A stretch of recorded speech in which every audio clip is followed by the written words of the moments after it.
Oke. Bismillahirrahmanirrahim. Assalamualaikum warahmatullahi wabarakatuh. Waalaikumsalam. Waalaikumsalam warahmatullahi wabarakatuh. Selamat malam, salam hangat, salam sejahtera semuanya. Yang terhormat Bapak Bambang Nur Fauzi STMM selaku Ketua Yayasan Pendidikan CLC Bakti Jaya Indonesia.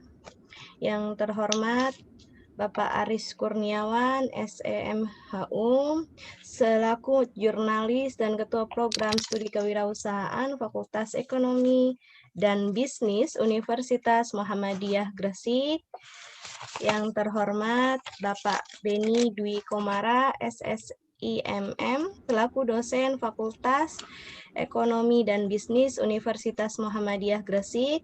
Yang terhormat Kepala Lembaga Penelitian dan Pengabdian Masyarakat beserta seluruh jajarannya di Fakultas Ekonomi dan Bisnis Universitas Muhammadiyah Gresik. Yang kami hormati seluruh jajaran dan pengurus Yayasan Pendidikan CLC Bakti Jaya Indonesia, dan yang kami hormati para hadirin yang telah hadir pada kegiatan pelatihan menulis itu mudah sesi kedua.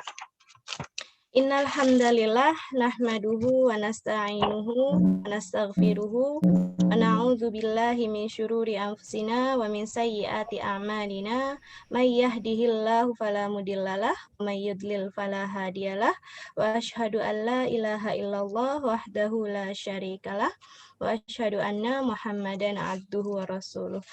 Alhamdulillahirabbil alamin, atas rahmat taufik hidayah atas izin Allah Subhanahu wa taala sehingga kita semua berkesempatan berkumpul kembali dalam kegiatan pelatihan online menulis itu mudah insyaallah, yaitu sesi kedua hari Kamis tanggal 22 April tahun 2021. Sholawat serta salam senantiasa semoga Allah curahkan kepada Nabi Muhammad Shallallahu Alaihi Wasallam beserta seluruh keluarganya, sahabatnya, tabi'in, tabi'in, dan kepada orang-orang yang senantiasa istiqomah meniti jalannya. Amin, amin ya rabbal alamin. Sebelumnya perkenankan kembali saya Nur Lailiyah selaku moderator acara pada malam hari ini yang insya Allah akan membantu jalannya acara pada malam hari ini.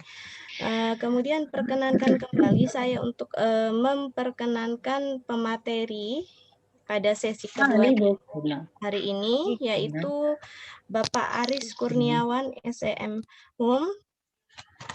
Dan yang kami hormati para hadirin sekalian, perkenankan saya juga untuk membacakan rangkaian acara yang akan kita lewati bersama. Yang pertama yaitu pembukaan, yang kedua adalah penyajian materi, yang ketiga sesi tanya jawab, yang keempat doa penutup, dan yang kelima adalah penutupan. Baiklah,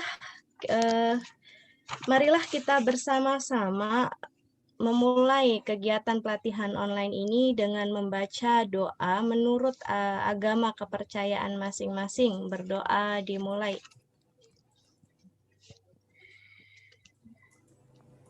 Oke, berdoa selesai. Terima kasih.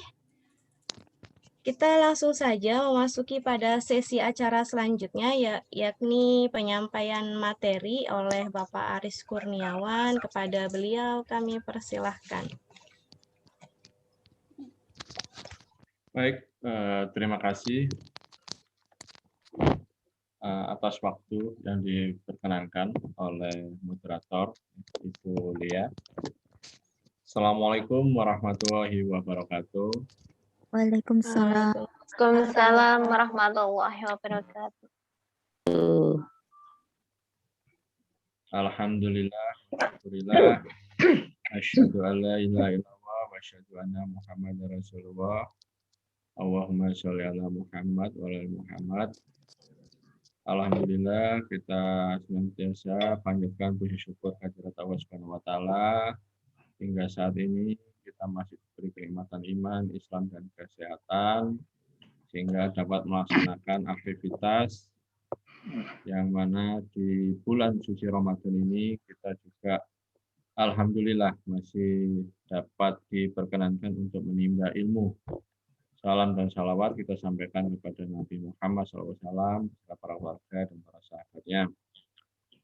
Nah, untuk melanjutkan sesi yang kemarin, ya, kita sudah sepakati bahwa menulis itu hal yang penting. Kita sepakat ya kemarin ya. Hal yang utama atau hal yang penting, sepakat ya? Sepakat. Sepakat nggak nih teman-teman nih? Gimana nih? Oh, diem aja. Sepakat, Pak. Iya, sepakat. Alhamdulillah. Alhamdulillah. Jadi kalau ini sebagai awal pembuka, jadi ini kunci kalau meraih kebahagiaan, ya, itu artinya kita menjalani apa yang kita yakini itu benar. Nah, karena memang kita sudah sepakat bahwa menulis itu hal yang utama dan hal yang benar, ya, maka seyogyanya mulai saat ini atau mulai kemarin kita harus membiasakan untuk menulis, ya, apapun tulisannya, kan begitu. Ya. Nah, sebagai contoh ya, kenapa saya paparkan bahwa kita kalau mau bahagia itu artinya menjalankan apa yang kita yakini itu benar. Contoh sederhana seperti ini. Kita yakini ya bahwa meskipun orang itu kaya, tapi tidak melalui jalan yang benar, meskipun melalui jalan misalnya korupsi misalnya, mencuri misalnya, merampok misalnya, tentunya mereka akan gelisah meskipun mereka di sekelilingnya kaya atau tercukupi. Yakin tidak seperti itu? Nah, itu salah satu contoh. Nah, jadi artinya kenapa kita gelisah ya? Karena memang ada paradoks dalam hidup kita atau ada ketidaksesuaian dalam kehidupan kita. Apa yang kita yakini itu benar, tapi kita tidak jalankan. Nah, ini mudah-mudahan ini menjadi suatu pemicu awal dulu atau penyemangat ya bagi kita semua. Itu sebagai penyemangat semua. Ya. Nah, melanjutkan dari yang kemarin, bagaimana mengatasi hambatan menulis. Nah, tentunya ada beberapa hambatan yang kemarin itu sudah saya sampaikan. Ya. Di antaranya tidak berani terjun di medan perperangan, dalam artian masih takut menulis di blog, menulis di Facebook dan sebagainya. Nah, ini salah satunya. Nah, insya Allah nanti kita kupas ya untuk dalam sesi ini. Ya. Yang pertama ya tentunya adalah kalah sebelum berperang. Ya. Jadi ini gambar ini ya. Ini gambar ini ada di film ini ya, Battle of Jangsari. Ini kalau suka film-film Korea, ini mengisahkan tentang bagaimana pemuda-pemuda lulusan SMA itu diterjunkan di satu pulau untuk menghalau serangan dari Korea Utara. Nah, mereka berani untuk maju di medan perang, bahkan menjadi mortir bagi negaranya, agar negaranya itu terhindar dari serangan dari Korea Utara. Nah, ini salah satu kisah. Nah, apa di balik ini ya? Di balik ini tentunya kita bisa memahami bahwa banyak lagi orang-orang yang profesinya lebih sulit daripada kita, berani mengorbankan jiwa dan raganya ya, untuk dia terjun di medan peperangan yang sesungguhnya. Nah, masa kita artinya bukan yang artinya terjun dalam dunia kancah tulis, masa nggak berani? Nah, kemungkinan sederhana seperti itu. Nah, ada yang lebih berani lagi terjun misalnya langsung di garis terdepan untuk mengatasi pandemi COVID-19 dengan risiko yang tentunya lebih tinggi daripada kita dan hal-hal yang lainnya. Nah, tentunya hal-hal itu menjadi penyemangat bagi kita bahwa untuk bisa menulis, berani menulis, terjun dan menulis apapun. Tidak ragu-ragu yang penting menulis. Dalam saat awal saya menulis artinya di PWMU itu adalah salah satu berita online yang memiliki ranking terbaik di berita Muhammadiyah. Itu menganut prinsip tulislah, yang penting menulis. Jadi tidak pada awal tidak memperdulikan bahwa itu baik, bahwa itu benar dan sebagainya. Yang penting menulis. Namun dalam perkembangannya itu berubah prinsipnya. Bukan yang penting menulis, tapi yang penting adalah baik menulis atau menulis dengan baik. Nah, ini tahapan-tahapan yang tentunya harus dilalui. Jadi yang seprofesional pun, penulis profesional pun, atau lembaga-lembaga profesional, itu juga menganut prinsip yang penting menulis dulu. Nah, kalau dari menulis nanti bisa tahu mana yang baik, mana yang benar, mana yang artinya berita yang bisa, kalau saya dulu nulis berita yang bisa dibaca oleh masyarakat, yang digemari masyarakat, dan sebagainya. Nah, ini perlu latihan. Nah, yang perlu dibentuk dulu ya adalah rasa untuk menulis, sense atau rasa untuk menulis ya. Jadi artinya ada punya rasa bahwa tulisan ini yang harus saya tulis. Nah, itu dulu yang dibentuk. Ya. Nah, setelah timbul rasa, timbul feeling, ya, atau timbul insting, ya, misalnya insting, oh ini bagus ini ditulis, maka selanjutnya akan lebih mudah untuk menulis apapun. Kita jumpa apapun peristiwa itu bisa menjadi suatu tulisan. Nah, ini yang penting adalah menimbulkan insting dulu. Nanti bertahap kita bisa membaca ulang lagi, membaca lagi, oh ya ini perlu perbaikan dan sebagainya. Namun dalam pertemuan yang kemarin sudah saya tegaskan, sudah saya sampaikan bahwa yang penting menulis dulu. Ya. Saya yakin artinya mbak-mbak semua, ya atau mas-mas, mbak-mbak itu artinya apa yang diomongkan itu bisa ditulis. Ya. Gitu. Jadi yang anak yang kelas 1 SD pun ya itu juga sudah bisa menulis ungkapan-ungkapan.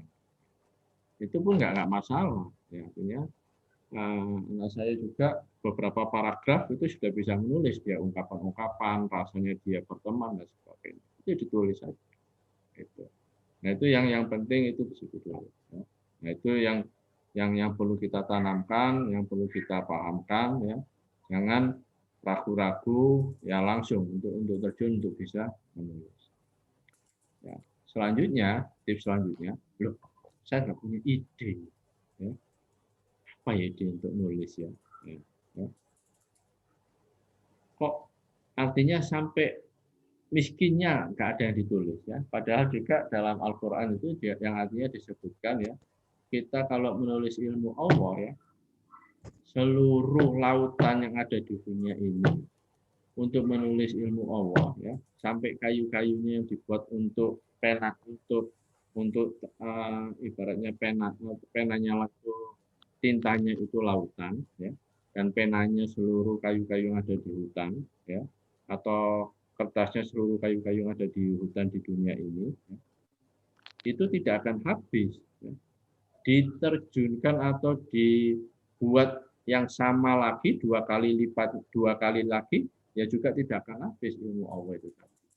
Jadi dari kita keyakinan dari Al-Quran itu saja sudah bisa menyimpulkan bahwa tulisan itu tidak akan kehabisan atau bahan tulisan itu tidak akan habis. Ide kita itu harus artinya harus ibaratnya itu ada terus. Nah, ada kisah yang menarik yang ingin saya sampaikan ya.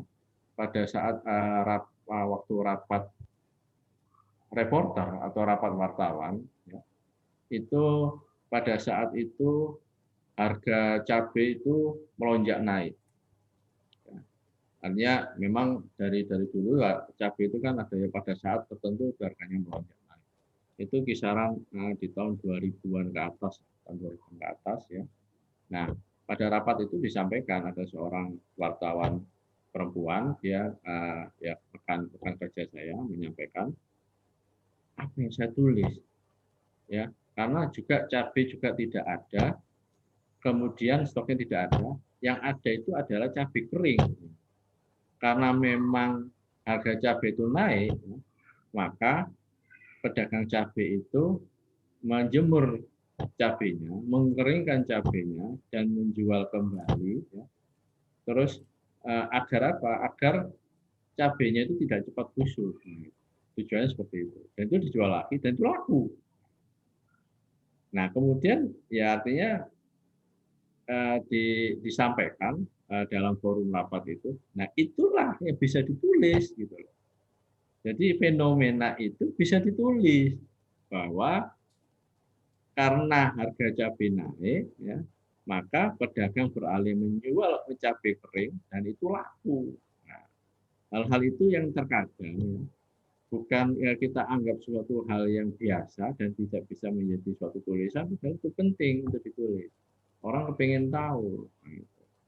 Nah juga demikian juga kemarin juga muncul judul-judul ya, judul-judul yang mayoritas adalah tentang cinta ya, dan memang artinya banyak dimensi cinta yang bisa kita tulis kan gitu. Ya, ada cinta tanpa syarat ya, tadi kan ada cinta butuh kepastian dan sebagainya, banyak dimensi tentang cinta. Ya, apa itu cinta dan sebagainya kan. Nah, nanti juga misalnya kalau artinya Mas Bambang juga bisa memperkaya di YouTube itu banyak tentang pengajian tentang filosofi tentang cinta ya. Ada namanya artinya cinta yang sayangnya Gibran ya, ada cinta Rumi dan sebagainya, itu dimensinya banyak sekali ya. Rumi itu bahkan mengagumi, mencintai gurunya, sehingga dimensinya itu diwujudkan dalam bentuk tarian yang berputar yang di Turki itu. Itu ada filosofinya juga. Banyak itu yang bisa ditulis, bisa dikupas tentang dimensi-dimensi cinta itu. Akan lebih dalam lagi ya. Bahkan lagu-lagu yang populer seperti lagu-lagu yang di Dewa 19, lagu-lagu Padi dan sebagainya, itu juga banyak bercerita tentang cinta gitu. Dan itu juga terinspirasi dari beberapa tulisan, salah satunya adalah tulisan dari Rumi, Jalaluddin Ar-Rumi kan gitu. Nah, itu hal-hal yang bisa kita tulis semua ya. Nah, yang berikutnya ya apa yang saya rasakan, apa yang saya pikirkan, dan apa yang saya lihat. Itu hal-hal yang bisa kita tulis semuanya. Saya merasakan kegalauan, kegelisahan, itu bisa ditulis. Nah, mungkin ditulis dari situ akan timbul suatu inspirasi ya, bahwa kegalauan saya itu bisa jadi tidaklah seberapa. Permasalahan saya itu tidaklah seberapa dibandingkan permasalahan orang lain yang lebih berat lagi. Nah, itu dimensi-dimensi yang bisa jadi menambah hasanah kita ya, selain nantinya juga bisa memberikan inspirasi kepada masyarakat atau orang lain, juga dalam hal artian juga bisa menambah wawasan bagi kita. Gitu. Nah, kita juga bisa menambah hasanah ilmu atau kemudian ilmu-ilmu yang baru. Nah, seperti itu. Kemudian yang saya lihat, ya, apa di sekitar kita lihat itu bisa menjadi suatu tulisan juga. Yang seperti yang saya kemarin pernah sampaikan, ya. Yang saya lihat bahwa ada kerinduan, ya, kerinduan teman-teman semua itu akan tanah air, sehingga lagu kebangsaan itu menjadi suatu hal yang sakral dan yang tentunya sangat dirindukan, gitu kan. Nah, itu menjadi suatu hal yang bisa ditulis dan bisa diungkapkan. Terus kemudian bagaimana sih situasi yang saat ini menghadapi pandemi COVID-19 misalnya, yang lagi viral atau yang lagi ngetren saat ini. Itu juga bisa menjadi suatu bahan tulisan. Banyak hal-hal yang ada di sekitar kita itu bisa menjadi suatu hal tulisan yang luar biasa. Dan yang saya yakin ya, karena letak geografis yang saat ini Mbak-mbak dan Mas-mas sekalian itu bukan berada di tanah air, itu bisa menjadi suatu tulisan yang ditunggu-tunggu bagi masyarakat yang ada di tanah air. Bagaimana kita bisa perkembangannya, kita tahu dan sebagainya. Ya. Karena kalau kita hanya tergantung kepada berita-berita yang online yang resmi, hal itu nggak akan bisa nyampe. Nah, yang hal itu tidak akan bisa nyampe informasinya kepada kita. Padahal informasi itu bisa melalui media sosial, bisa melalui Facebook dan sebagainya. Nah, itu yang tentunya bisa menjadi suatu bahan. Ya.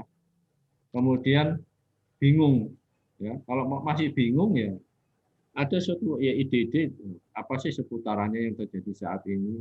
Itu kalau secara cukup luas ya. Tapi yang kita bicarakan yang artinya pada skala atau pada tahapan yang bisa kecil dulu lah. Nggak perlu ya pada tahapan yang luas. Ya. Bisa jadi kalau yang kita jalankan sehari-hari saja, resep masakan saja, itu tentunya orang anggap suatu hal yang biasa, tiap hari masak. Tapi jangan lupa, banyak kali ibu-ibu yang memang tiap hari masak, itu justru bingung. Bingung apa? Bingung menunya itu besok mau masak apa. Nah, itu bisa menjadi suatu bahan kajian tulisan. Misalnya tips 30 hari menu masakan di bulan Ramadan. Nah, itu kan menjadi suatu bahan inspirasi bagi ibu-ibu yang bingung besok menu masakannya itu apa. Nah, yang berikutnya adalah jangan pernah nyimpen ide. Ya. Kita bukan secara otomatis komputer langsung bisa tersimpan kemudian bisa dipanggil lagi ingatan kita. Dicatat. Sekarang kan artinya tidak sesulit saya dulu belum ada HP yang bisa dibuat untuk nyimpen catatan, ya. Belum ada HP yang bisa untuk merekam dan sebagainya. Itu ya tentunya harus dicatat, bawa notes kecil kemudian dicatat ya, dan sebagainya. Nah, langsung diketik. Nah itu kalau sekarang ya melalui HP saja udah bisa dicatat, ya melalui WA saja kita bisa simpan ide-ide kita. Nah itu tips-tips ya yang kedua. Yang ketiga yang kemarin sudah saya sampaikan ada stuck kebuntuan. Kebuntuannya itu apa? Ya, bingung apa yang kita tulis. Tidak apa aja yang ada di kepala ya tulis saja. Apa yang ada yang mau kita mau tulis ya ditulis saja. Jangan lagi terpikirkan bahwa itu baik dan sebagainya. Ada lagi terpenjara ya. Kemarin tanya tentang EYD. EYD itu ejaan yang disempurnakan. Ini sebenarnya kan di tahun 70 72 ya. Nah, kalau sekarang itu panduannya kepada KBBI, Kamus Besar Bahasa Indonesia. Jadi penjelasannya EYD itu adalah ejaannya. Seperti misalnya yang kemarin ada yang kebanyakan itu kesalahan dalam penulisan antara F dan V. Ya, F dan V.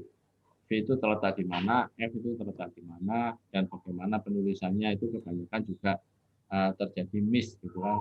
Misalnya provinsi itu pakai F atau pakai V. Nah itu kalau nggak terbiasa menulis, nggak terbiasa membaca, itu juga bisa jadi salah tulis. Profesor pakai F atau V dan sebagainya. Profesi dan sebagainya. Nah itu. Kemudian jangan terjebak pada atau jangan pernah berhenti menulis karena tipografi. Tipografi ini salah ketik atau salah tulis, gitu ya. Jadi jangan pernah, oh iya saya salah menulis, saya berhenti, oh saya stuck. Jangan, ya sudah ditulis saja nggak masalah. Ya, saya aja kalau menulis beberapa hal untuk status di medsos misalnya, oh iya ya kurang, ya yang penting ditulis dulu nanti kurang dia, kan karena itu kan ada. Oh ya kurang ini tambah lagi ya sudah ditambah lagi. Yang berikutnya adalah be yourself, artinya jadilah diri sendiri. Nah jadi jangan memandang oh ya tulisannya bagus akan saya tiru, jangan seperti itu. Itu nggak akan bisa menemukan jati diri kita. Nah, tentunya kalau sederhananya saja, kita tidak akan merasa cukup kalau kita selalu memandang kenikmatan orang lain.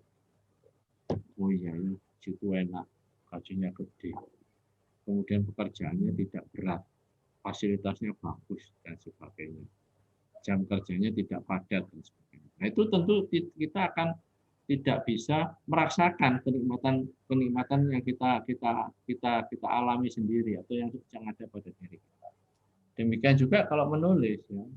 Nah, kalau kita menulis mengikuti orang lain, meniru orang lain, nah kita akan lupa bahwa di sekeliling kita atau dalam diri kita sendiri punya ide untuk menulis, atau di sekeliling kita itu adalah sumber bahan untuk menjadi tulisan.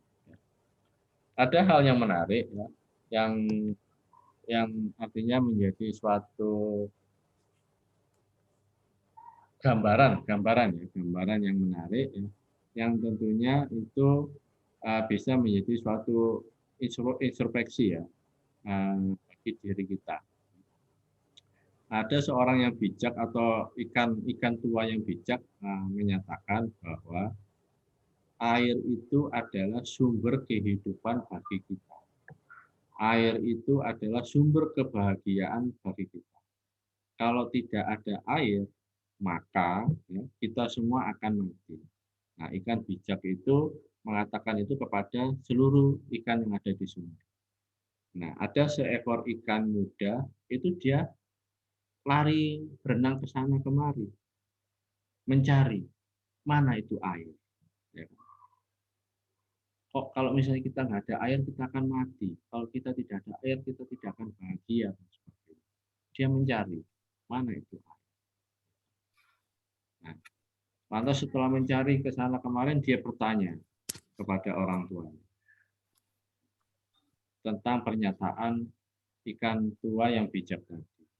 Nah, orang tuanya mengatakan ya kepada anaknya, anak ikan tadi mengatakan bahwa air itu ya ada di sekeliling kita.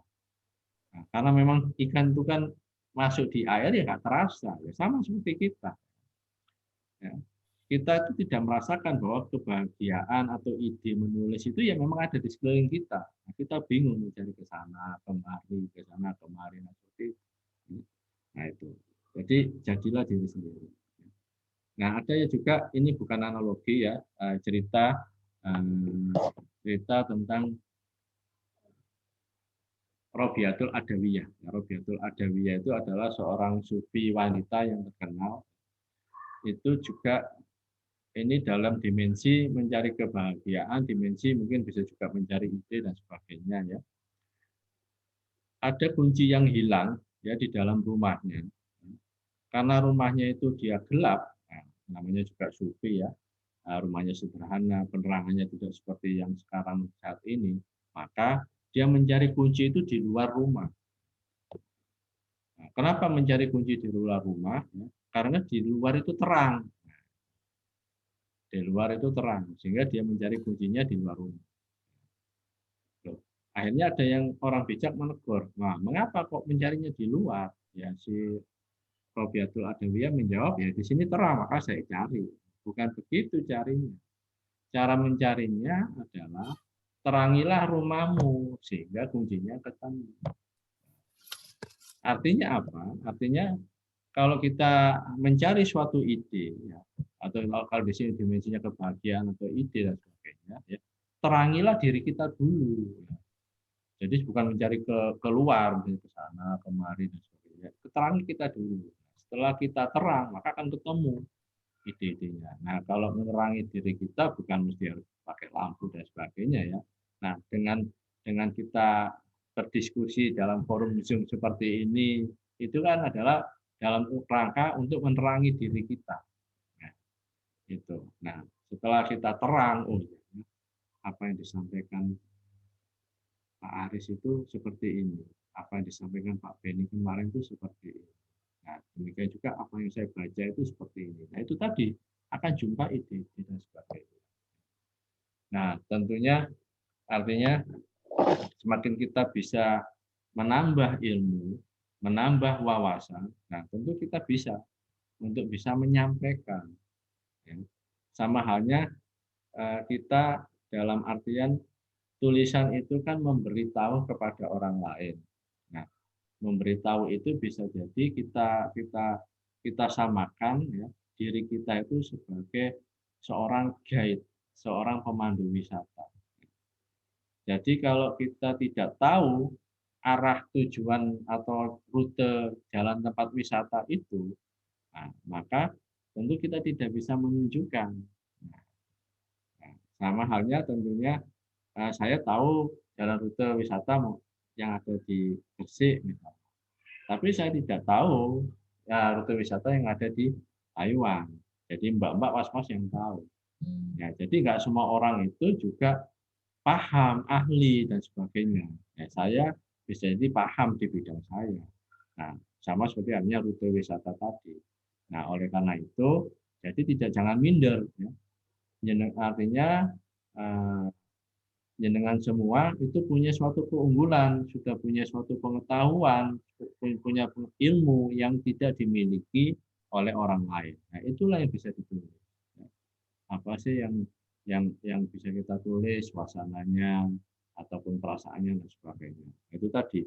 Nah, sehingga kalau kita sudah tahu seperti tadi pemandu wisata, tahu tempatnya, mengerti tempatnya, nah kita bisa memberitahu kepada wisatawan, tamu-tamu kita dan sebagainya. Nah, oleh karena itu kita posisikan diri kita untuk sebagai pemandu. Pemandu untuk bisa menulis dan bisa mengungkapkan tulisan ini supaya bisa memberikan informasi kepada halayak ramai.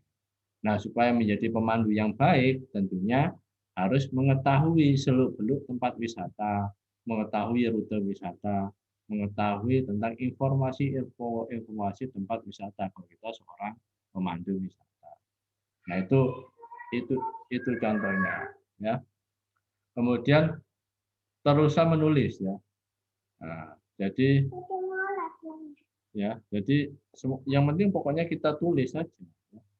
Nah, kemudian yang penting di sini adalah writing is rewriting. Ya, apa maksudnya? Ya, artinya menulis adalah menulis ulang. Ya, bisa jadi mengupdate hal-hal yang terbaru. Oh, itu sudah pernah ditulis. Loh, yang tadi saya sampaikan tadi contohnya tentang harga cabai yang mahal, itu dari dulu sudah pernah ditulis. Sekarang juga kan terjadi lagi. Kalau di Indonesia ini cabainya lagi mahal, masih mahal. Nah, itu bisa kita tulis lagi dalam suatu informasi atau suasana yang terbarukan, apa yang terbarukan, apa yang membedakan dan sebagainya. Nah, itu. Jadi kalau kita pikir ya, kalau tentunya saya yakin semua penikmat musik. Jadi musik itu ya dari dulu itu ya nadanya dari do re mi ya sama dari dulu sampai sekarang tetap sama. Komposisinya ya dari itu bahannya. Yang membedakan apa ya tentunya ramuannya, kemudian penambahannya dan sebagainya. Nah, ini tentunya bisa menjadi suatu bahan kita untuk semangat dan terus untuk menulis. Bagaimana caranya untuk bisa cepat menulis? Ya. Yang pertama, ya, tulis apa yang Anda suka. Tulis apa yang Anda sukai. Ya sudah, yang Anda sukai, yang Anda suka, ya ditulis. Ya. Suka tentang masakan, ya tulis tentang masakan. Nah, tulis tentang cerita-cerita yang ya kalau yang anak-anak ya cerita kurcaci ya cerita-cerita yang diimajinasi apa yang Hello Kitty dan sebagainya. Nah, ya ditulis gitu loh. Ya bagi kita kok itu sih yang ditulis. Ada juga artinya yang membaca itu siapa. Nah, itu bisa menjadi suatu tulisan. Ya. Ya. Kemudian tulis apa yang sudah terlintas di kepala. Saya kepingin nulis ini, ya sudah ditulis saja. Nah, ini yang penting, yang sering terjadi meskipun penulis lama ini sering terjadi. Apa? Terpaku pada judul. Ya. Judul itu nanti, yang penting itu kita tulis dulu. Nanti kita tulis, dan baru kita nanti yang ada dalam tulisan kita itu nanti judulnya apa.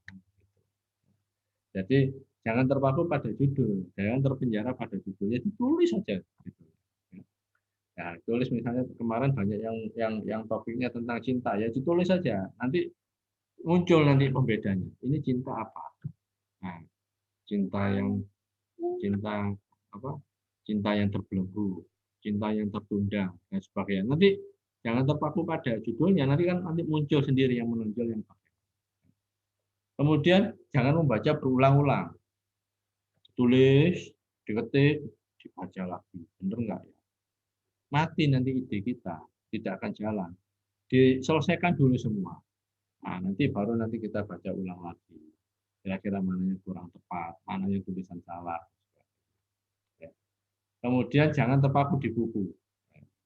Kalau terpaku di buku, nah, itu tidak akan bisa berkembang. Ya sudah, kita ceritakan, kita tulis yang ada pada diri kita. Nah, baru nanti kita baca lagi, kita bisa mereview lagi.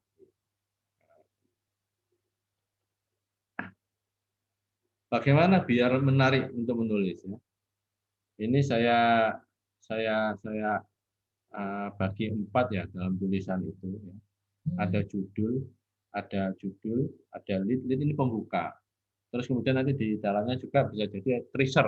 Kalau teaser itu nanti ungkapannya akan lebih gampang lagi. Nanti saya skip saja kalau di penjelasannya ada teaser. Tapi ada judul, lead itu pembuka.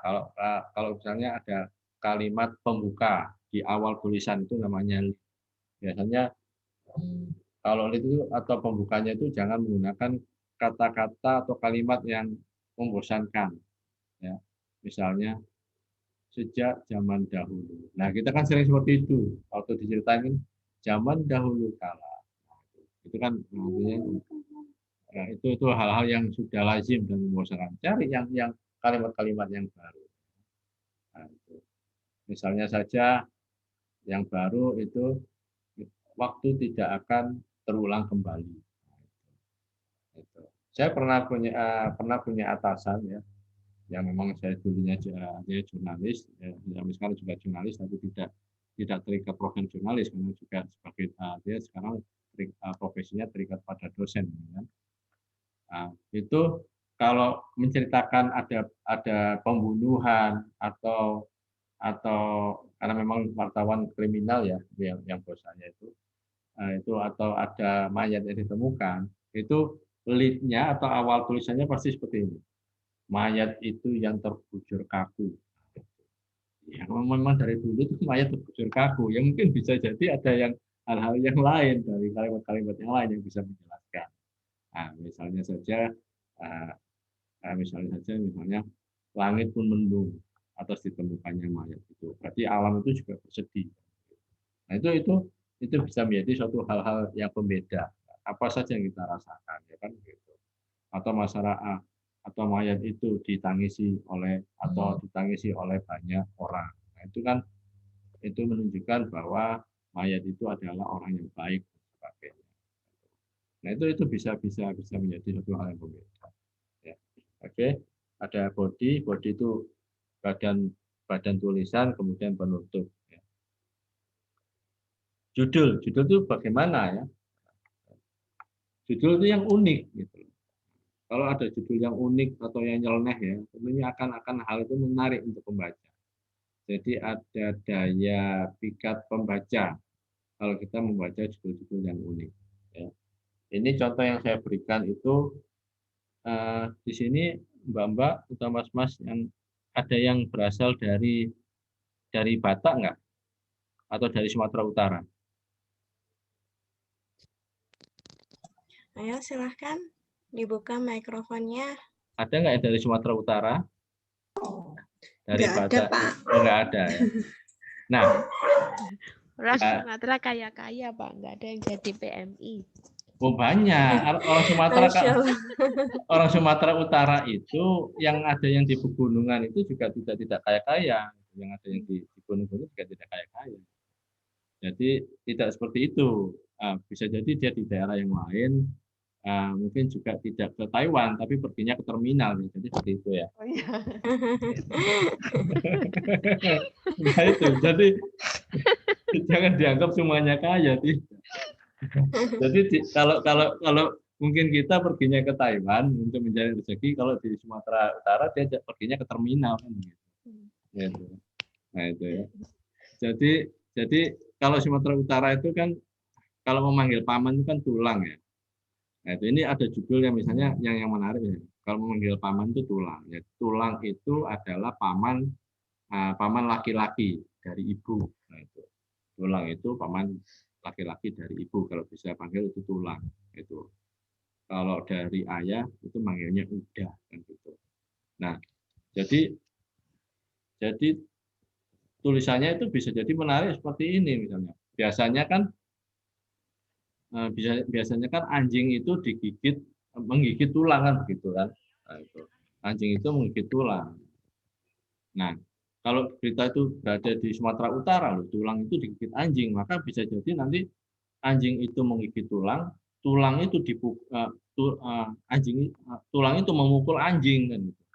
Atau tulang digigit atau menggigit anjing gitu. Nah, itu mungkin judul-judul yang bisa jadi hal yang menarik, yang lain dan sebagainya ya. Itu bisa yang menggelitik kan gitu. Apa yang bisa menggelitik kan gitu kan.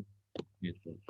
Sekarang itu kalau judul-judul yang ada di berita-berita online juga menggelitik kan, ada yang bisa untuk memancing kan, gitu. Yang sekarang itu misalnya contoh itu ini yang membuat apa si Ayu Ting Ting lagi bertanya kepada siapa gitu, ini yang membuat dia marah. Gitu. Nah itu padahal nanti isinya juga tidak seberapa seperti itu. Itu hal-hal yang menurut. Tapi yang saya sarankan jangan membuat judul itu yang nantinya tidak sesuai dengan isi. Dan itu banyak yang sekarang itu berita-berita itu muncul seperti itu. Ya. Inilah 10 tips supaya bisa tahan puasa Ramadan.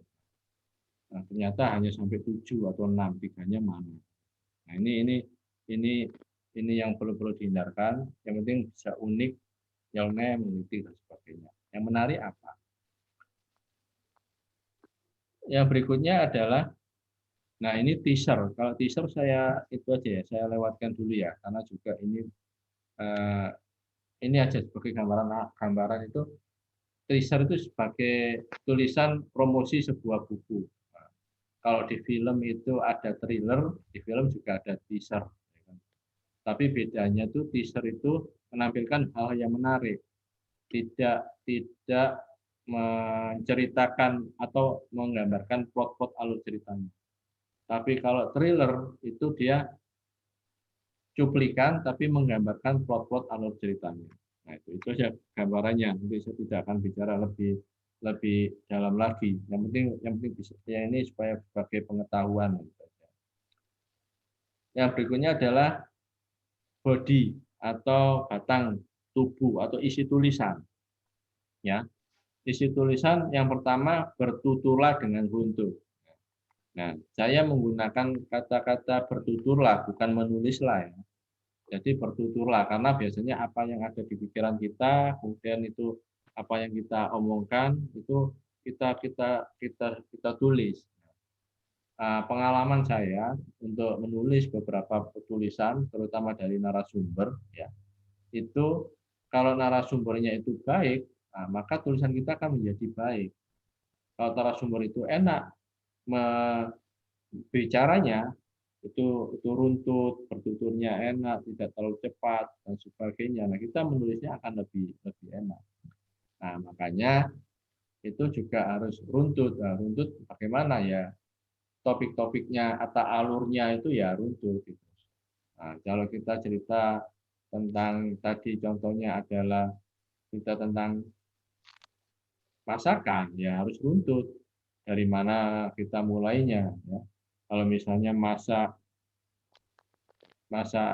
nasi goreng saja, ya kan juga harus runtut yang kita kupas dulu bawang merah, bawang putih kita siapkan dulu kan begitu. Bukan langsung kita goreng nasinya, itu kan tidak runtut. Ya runtut gitu. Dari awal tengah-tengah sampai terakhir gitu. Gunakan bahasa yang sederhana, yang mudah dipahami untuk halayak.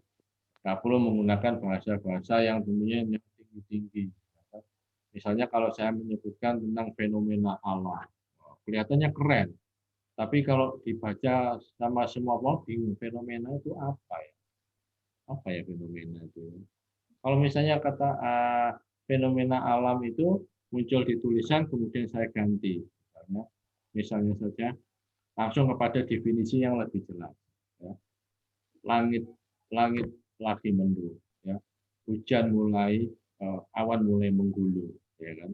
Kemudian angin bertiup dengan kencang. Air mulai turun dan menjadi lebih deras. Nah, itu kan akan lebih mudah dipahami oleh pembaca daripada fenomena alam yang begitu menggemparkan atau begitu menggalaukan. Nah, itu tidak jelas. Ya gunakan sederhana saja. Secara sederhana seperti ini. Kalau menulis itu ya hindari kata sifat ya. Maksudnya hindari kata sifat seperti ini penjelasannya. Banyak yang menyampaikan misalnya alam itu indah. Nah, pada saat kita di pegunungan alam itu indah. Nah, indah itu bagaimana? Ya digambarkan saja ya bahwa banyak sekali pohon-pohon yang rindang, warnanya hijau. Di pinggir jalan banyak sawah ya yang lagi kemuning. Nah, itu kan menunjukkan keindahan alam. Sama halnya definisi tentang laki-laki itu ganteng atau cakep. Cakep itu bagaimana? Ya didefinisikan saja, dijabarkan, dijelaskan. Hidungnya mancung, ya kan? Matanya bulat, bak kelereng. Nah, itu hanya kan bisa menggambarkan. Hanya terus kemudian pembaca itu bisa membayangkan bagaimana ya. Terus cabangnya apa? Kemudian bercambang atau rambutnya ikal dan sebagainya, itu juga bisa dijelaskan secara sederhana. Kemudian ada fakta dan data itu dari batang tubuhnya. Ada hal-hal yang lucu, ya. Jadi tidak mesti harus serius terus, bisa jadi diselipkan hal-hal yang lucu. Ya. Itu. Yang kemudian be yourself, menjadi diri sendiri. Bagaimana biar menarik? Itu tentu kita bisa gali dan sebagainya. Kemudian yang terpenting di sini adalah tulisan itu bermanfaat, ya, informatif, ya, meliputi apa? Travel sebagai contoh. Saya yakin, insya Allah setelah kita jalani kegiatan ini, ya, semuanya itu akan banyak ide. Karena apa? Ya travel saja kita cerita tidak akan pernah habis-habis. Meskipun dia di tempat yang sama, tentu ada situasi yang berbeda, ada kejadian yang berbeda. Bisa jadi nanti ada wahana baru yang berbeda. Nah, itu dari travelnya saja. Ada lagi tips. Tips ini kalau di media online itu banyak dicari orang. Tips bagaimana berpergian jauh dengan membawa bekal yang minimal. Itu ada tips-tips atau pengalaman-pengalaman yang tentunya tidak semua orang mengalami. Misalnya saja untuk membawa pakaian yang banyak yang ada di dalam koper, bagaimana caranya? Itu kan tips-tips, ya kan? Caranya tidak dilipat tapi digulung. Nah, itu tips-tips yang banyak trik. Kan? Kalau trik-trik, misalnya bagaimana trik membawa barang overload ke pesawat supaya tidak terkena cas, tidak terkena ongkos atau biaya. Nah, itu bisa jadi trik-trik. Kalau trik-trik secara umum ya nitip kan, gitu kan.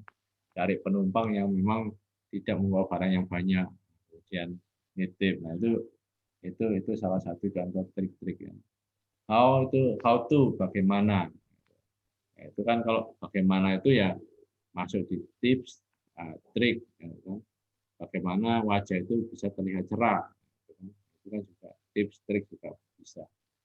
Teknologi, gadget. Jadi gadget yang dipegang sekarang itu, yang ada di tangan sekarang itu bisa menjadi suatu bahan tulisan.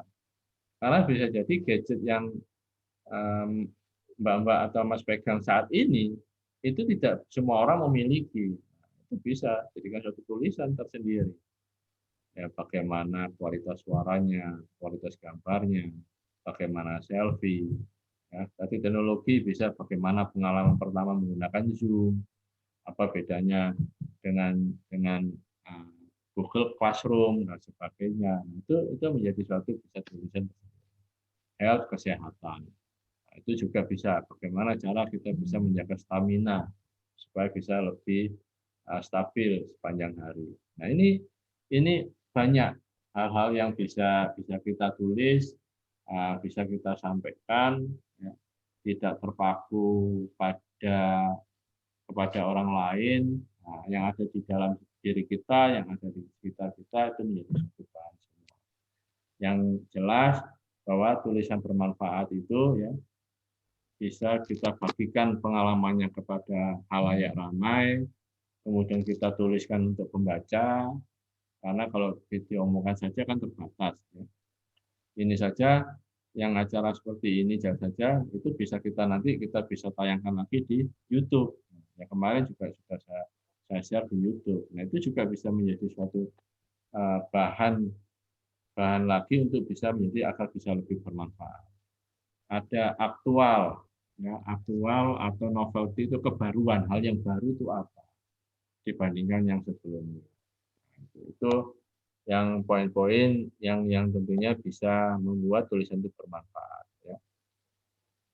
Kalau yang untuk manfaat tentunya kita dalam agama ya itu juga diajarkan untuk menjadi orang yang bermanfaat, ya kan?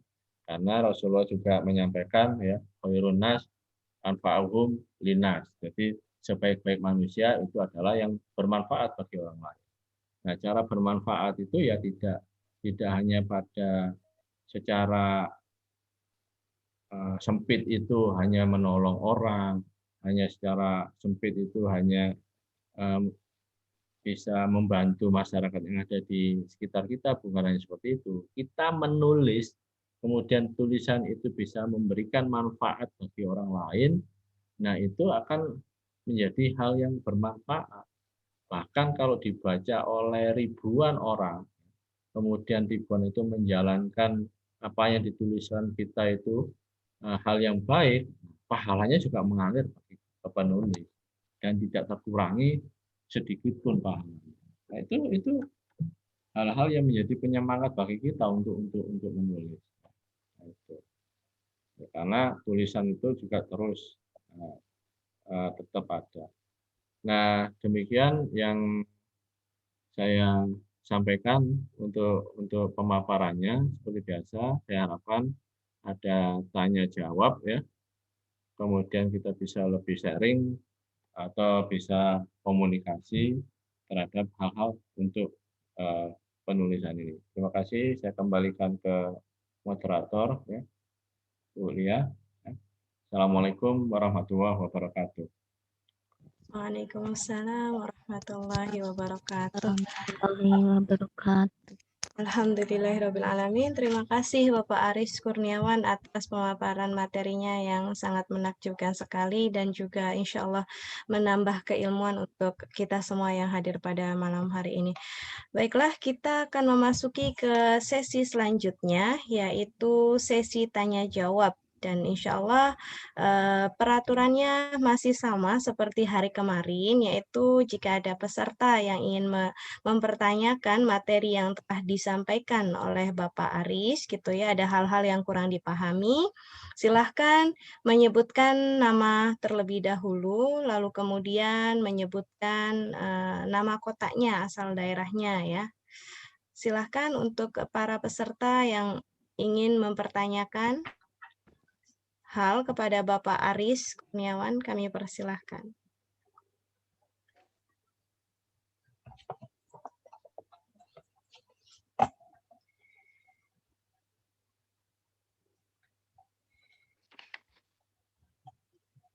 Ya.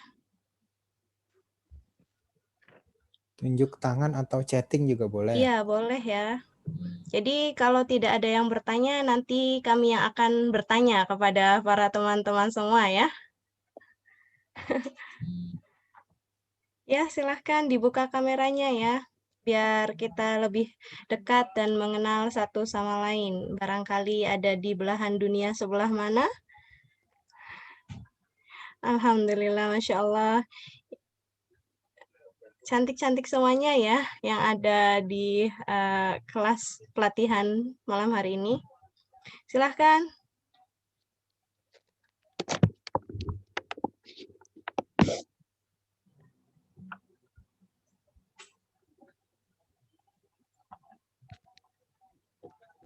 Silakan bertanya, ada di chat, Mbak.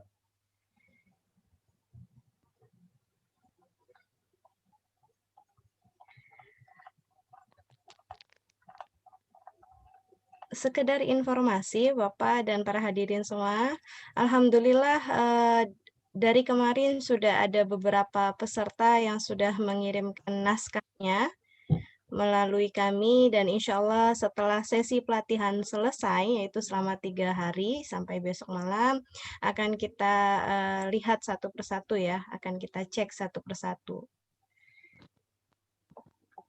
Kuliah ada Lova tuh nanya, Priva Lova. Riva Lova. Ya baik, saya lihat terlebih dahulu.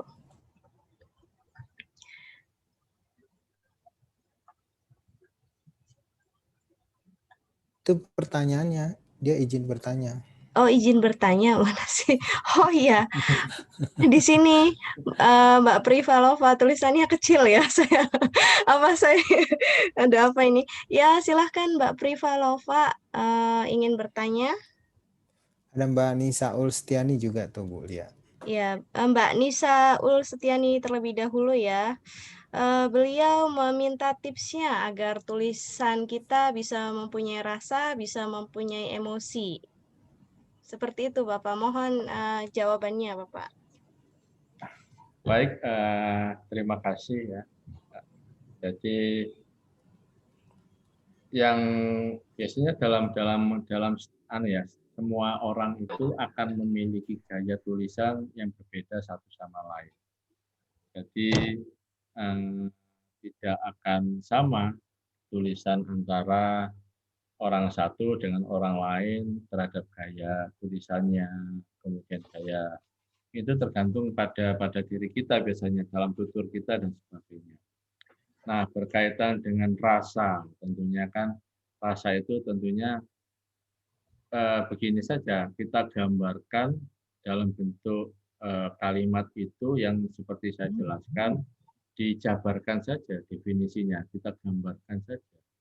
Jadi misalnya saja kalau saya membuat tulisan tentang yang sekarang ini, yang Zoom meeting ini, bagaimana bisa membuat rasa, ya, itu bisa jadi kita gambarkan bagaimana pada saat awal permulaan kita mau mengikuti kegiatan ini, persiapan yang mau dilakukan, ya, tentunya kita harus menyiapkan waktu, kemudian kemudian menyiapkan bahan dan sebagainya. Nah, itu kita jelaskan saja. Jadi jangan terjebak pada pertanyaan ini tulisan ini ada rasanya enggak ya? Jangan terjebak seperti itu kan begitu. Jadi artinya terjebaknya saja pada ya kita tulis saja, kemudian kita sampaikan. Nantinya kalau perlu nanti ada penambahan yang lain, nah itu nanti bisa dilakukan oleh editor, bisa dilakukan kalau di berita ada oleh redaktur dan sebagainya. Jadi tugas kita itu awal itu menyampaikan secara rinci gitu aja dulu, ya, sehingga nanti ada rasa. Yang saya contohkan misalnya tadi tentang itu adalah ada wanita cantik. Nah, cantik itu kalau kita tulis itu kan tidak ada rasa. Tapi kalau kita tulis bahwa wanita itu terurai, berambut panjang, hitam, kemudian hidungnya mancung, ya, kulitnya kuning langsat. Nah, itu kan akan lebih terasa dibandingkan dengan hanya cantik. Oh, alam itu indah. Nah, kalau alam itu indah, itu tidak rasanya tidak berat. Maksudnya tidak sampai pembaca itu tidak sampai berat untuk merasakan. Tapi kalau kita sampaikan ya, hamparannya hijau oleh rerumputan, ya, kemudian pohonnya rindang, kemudian pegunungan yang tinggi menjulang.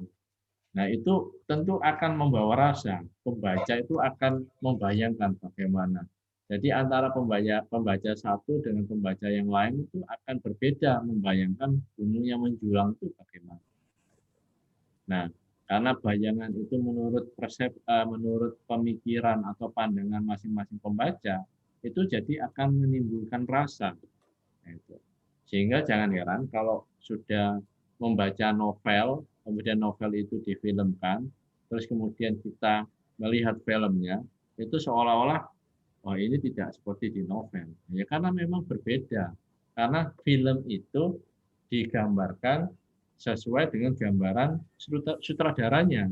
Sementara kita menggambarkan sesuai dengan kita sendiri bacaannya. Nah, itu Bu Lia yang bisa saya sampaikan, mudah-mudahan bermanfaat dan bisa puas terhadap jawabannya. Kalau tidak puas ya bisa tanya lagi. Baik Bapak, terima kasih atas jawabannya. Semoga bisa membantu ya Mbak Nisatul Setiani. Kita lanjut ke pertanyaan berikutnya dari Mbak Privalova asal Lampung. Beliau menyatakan, saya sudah mulai mengumpulkan semua ide, tetapi saya kesulitan membuat kata awalnya, Pak. Mohon penjelasannya. Terima kasih. Kata awal ya langsung ditulis saja sesuai dengan apa yang ada di pikiran kita, tidak terpaku kepada kata-kata ataupun bacaan ataupun buku-buku orang lain. Jadi pada prinsipnya yang penting ditulis dulu. Ya.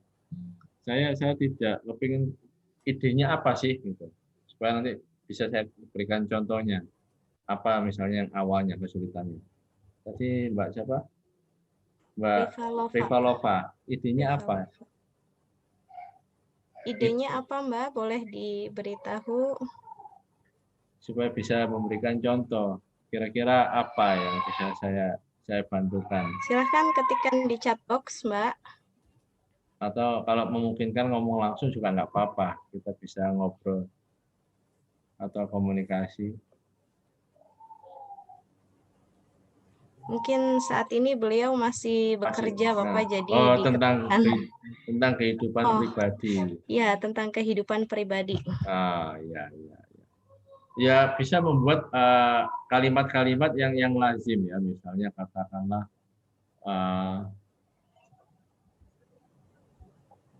kehidupan pribadi misalnya berat misalnya, mengalami beban yang berat misalnya. Aku harus kuat bagaikan karang yang diterjang ombak. Karena karang itu menggambarkan sesuatu yang kuat meskipun diterjang ombak sampai kekuatan apapun dia masih tetap bisa bertahan. Nah itu mungkin awal, nanti sebenarnya runtut apa yang mau diceritakan. Ya, bagaimana? Yang penting ditulis dulu. Jadi tidak memikirkan dulu, ya sudah ditulis apa aja dulu. Ya. Artinya ya kita sampaikan, kita tulis, nah ini baru nanti akan lancar sendiri. Insya Allah seperti itu. Sama halnya kita pertama kali mau masak lah, saya contohkan seperti itulah. Kan tidak pernah terpikirkan masak itu mau enak kan, tidak enak. Yang penting kan dimasak dulu kan. Seberapa banyak minyaknya untuk menumis kan tidak pernah berpikir kan begitu. Yang penting ditulis dulu. Nah itu salah satu contoh. Yang penting ditulis dulu, nanti bisa dibaca lagi. Nah itu yang mudah-mudahan bisa bantu. Iya baik Bapak, terima kasih. Semoga membantu ya Mbak Privalova. Ya ini jadi selanjutnya, ya betul. Selanjutnya ada pertanyaan dari Mbak Jasmine. Assalamualaikum warahmatullahi wabarakatuh. Selamat malam semuanya. Perkenalkan, katanya namanya Jasmine, peserta kursus Tata Boga level 3. Saya ingin bertanya kepada Pak Aris. Pertanyaan saya adalah, saya lebih menyukai dunia kuliner dan saya suka menulis resep dari menu-menu yang saya masak.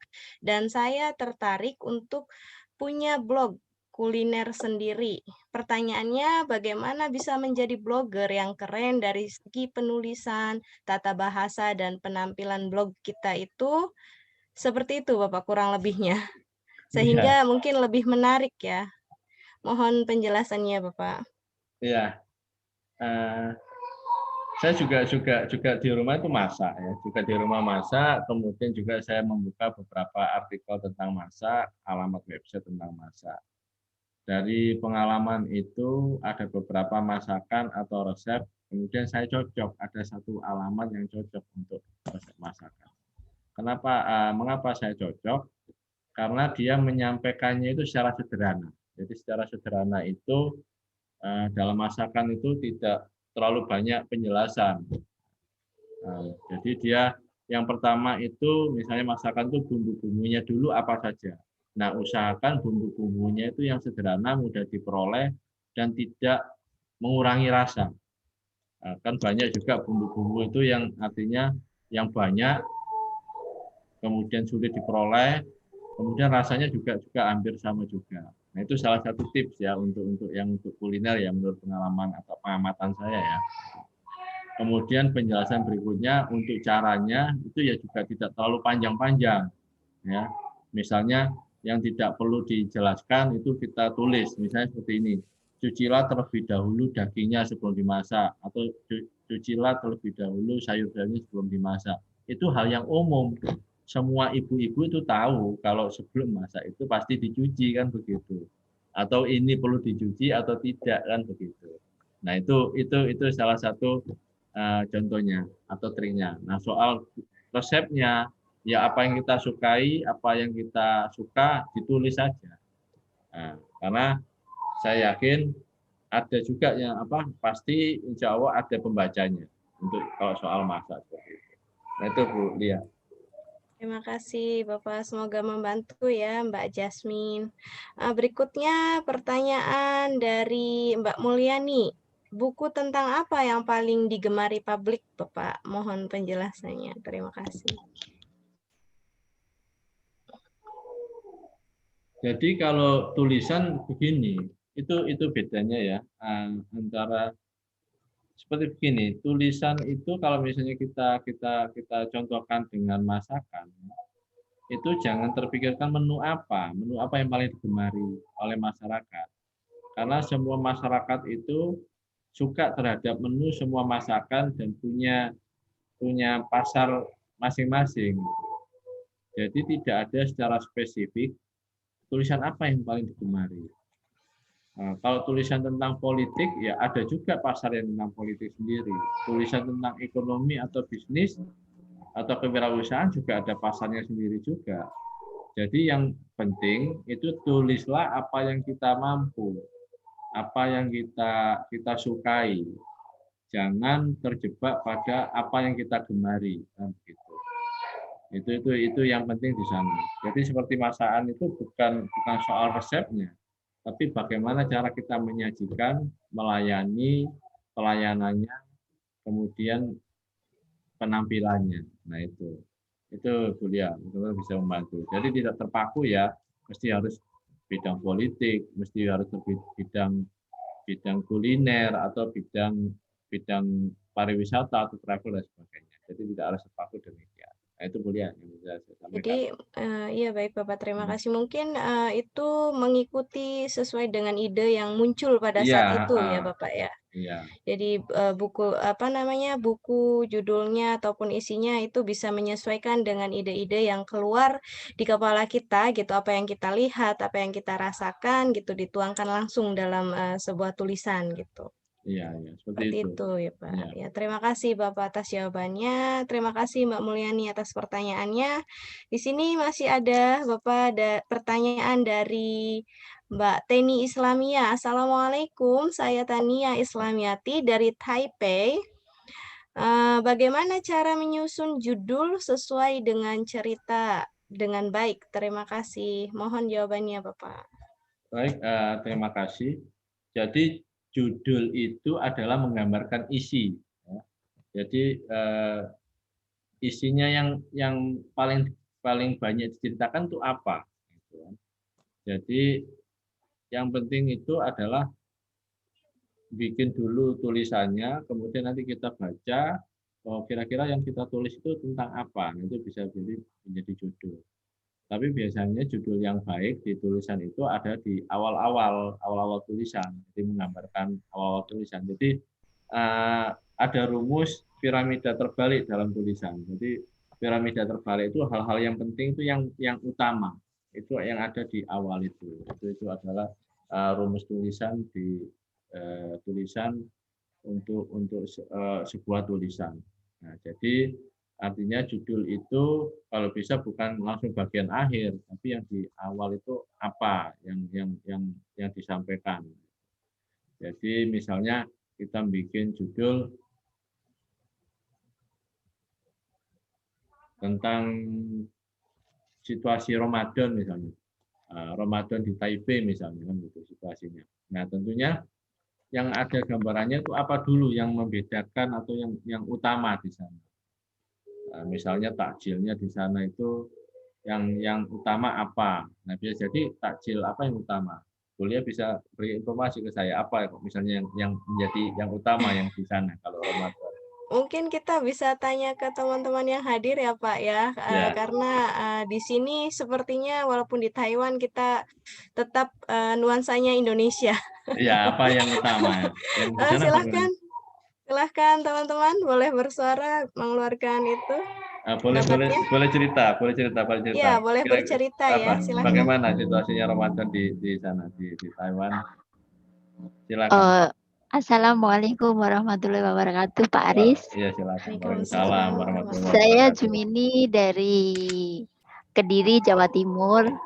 Sekarang saya berada di New Taipei City.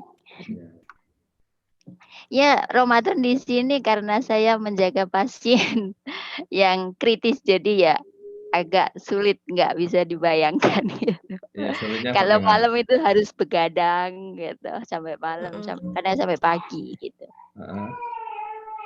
Karena harus sedodaha, harus semua ngurusin dia kalau malam nggak tidur gitu.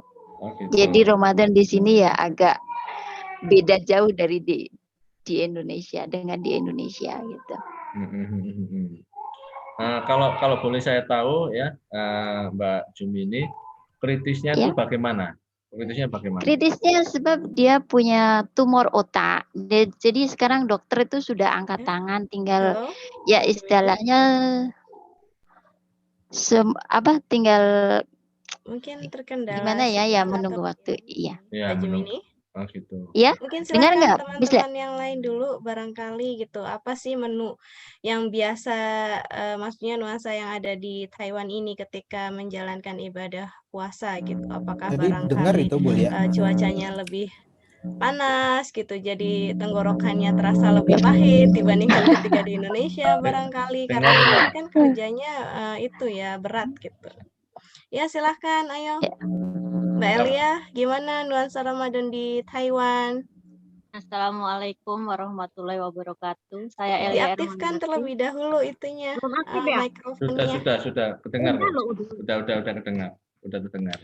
Oh, ini apakah saya yang tidak terdengar di sini? Sudah terdengar. Lanjut Mbak Elia, nggak apa-apa. Alhamdulillah kalau saya di sini soalnya kerja di panti ya, jadi banyak teman-temannya anak-anak dari Indonesia juga. Jadi kayak banyak juga teman-temannya waktu buka puasa, waktu sahur bareng-bareng gitu.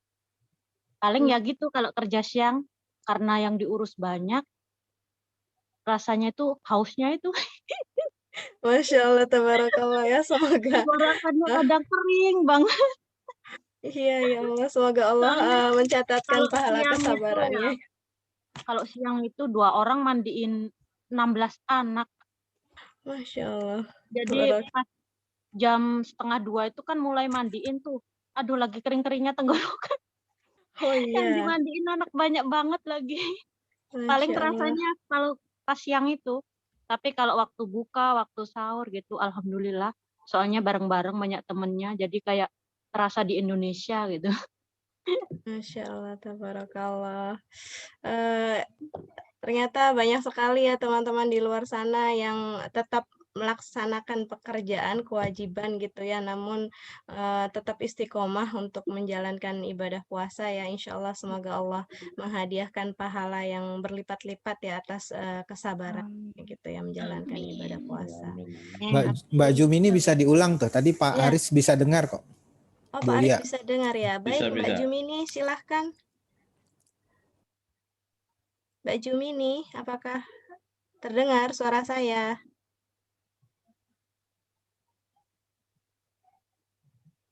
Nggak ada suaranya. Tidak ada suaranya ya. Barangkali yang lain tuh. Silahkan. Ayo, silahkan teman-teman yang lainnya. Ya, dari yang disampaikan Mbak Jumini sama Mbak Elia tadi, ya, ada Mbak Teni. Wah, silakan.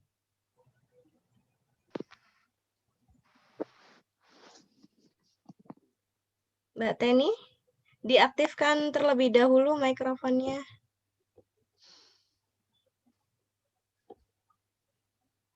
Ya, silahkan.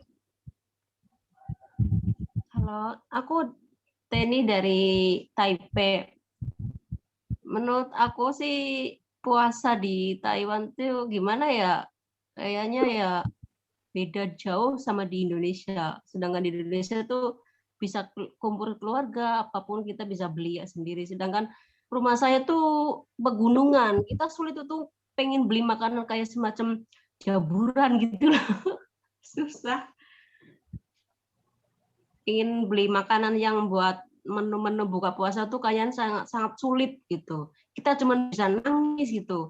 Ya kalau kita libur 1 bulan sekali, kita beli barangnya itu, dan manfaatinnya itu. Gitu. Insya Allah ya. Iya, terima kasih Mbak Teni Islamiati.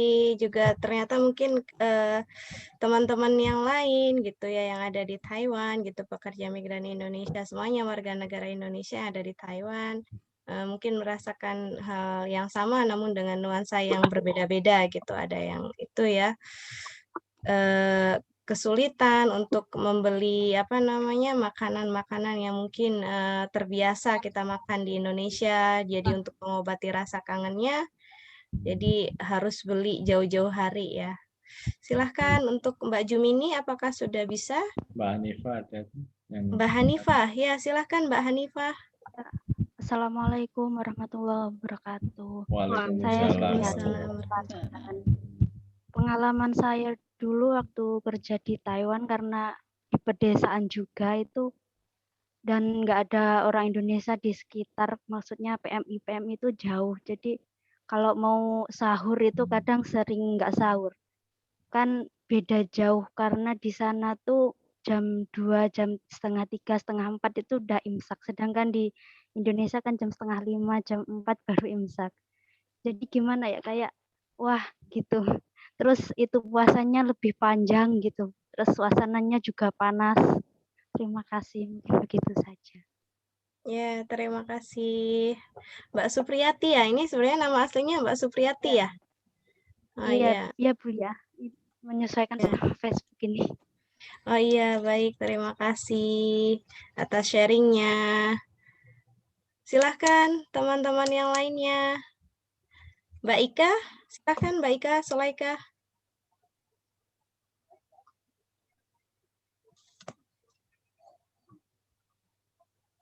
Jadi yang disampaikan tadi oleh Mbak Jumini, Mbak Teni, Mbak Elia, ya, Mbak Supriyati, itu bisa menjadi suatu bahan tulisan yang memang tidak semua orang mengalami hal seperti itu. Misalnya saja tadi Mbak Jumini cerita bagaimana puasa sambil merawat seseorang yang kritis. Kan bisa secara detail menceritakannya. Bagaimana menghadapinya, perawatannya itu bagaimana, karena kanker otak kan tentunya kan ada perawatannya yang khusus dan sebagainya, yang tidak semua orang itu mengalami. Bagaimana merawatnya, mengasih makannya, apakah perlu disyuting dan sebagainya, kemudian apalagi yang perlu dikontrol untuk obatnya, jam berapa dan sebagainya. Kemudian pada saat momen-momen pada suatu saat berbuka misalnya, tapi harus merawat yang sakit terlebih dahulu sehingga berbukanya agak terlambat. Nah, itu momen-momen yang bisa diceritakan tadi. Harus yang kuncinya itu ya harus kita jelaskan itu detail gitu atau terperinci sehingga kalau tulisan itu seperti ini prinsipnya.